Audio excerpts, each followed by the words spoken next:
இங்க ஒரு பொண்ணு 2000 அடியில இருந்து கீழே விழறா. நல்ல வேலையா அவளோட ஃப்ரெண்ட் இவளோட ரோப்ப புடிச்சிடுறா. ஆல்மோஸ்ட் சாவ பார்த்துட்டு வந்துடுறா. 2 பேரும் தப்பிச்சதை நினைச்சு சத்தமா சிரிச்சிட்டு இருக்காங்க. ஆனா இவங்க ஏறி வந்த படி இப்போ இல்ல.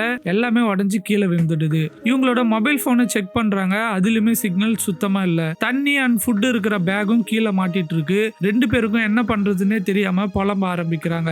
அப்போ அதுல ஒரு ஃப்ரெண்டு படியெல்லாம் உடைஞ்சு கீழே விழுந்ததை பக்கத்துல இருக்க யாராவது கேட்டிருப்பாங்க. கண்டிப்பா நமக்கு ஹெல்ப் கிடைக்கும் அப்படின்னு சொல்றா.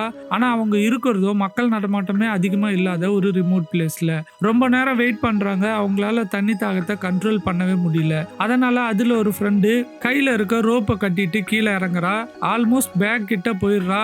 ஆனா அந்த ரோப்பு பத்தல. வேற வழி இல்லாம ரோப்பை கழட்டி விட்டுட்டு அந்த டிஷ் மேல குதிக்கிறா. பேக் எடுத்து உடனே தண்ணியை குடிக்கிறா. நெக்ஸ்ட் அந்த ரோப்ல பேக மாட்டி விட்டுறா. அவளுமே எகிரி அந்த பேக்ல குதிக்கிறா. கொஞ்ச தூரம் ஏறினதும் அவளோட கை ஸ்லிப் ஆகி கீழே விழுந்துடுறா. இன்னொரு ஃப்ரெண்டு எட்டி பார்க்கும்போது நல்ல வேலையா அந்த ஃப்ரெண்ட் ஸ்டில் அங்கேயே தான் தொங்கிட்டு இருக்க மாதிரி அவளுக்கு தோணுது. ஆனா அவ இங்கேயே இறந்து போயிடுறா. இதுக்கப்புறம் இன்னொரு ஃப்ரெண்டோட இமேஜினேஷன்ல இவ கூடயே இருக்கிற மாதிரியே அவன் நினைச்சுப்பா. ஃபைனலி மேல உட்காந்துட்டு இருக்க ஒரே ஒரு ஃப்ரெண்டு மட்டும்தான் அவளோட அப்பா ஹெல்ப் மூலமா இங்க இருந்து தப்பிக்கிறா.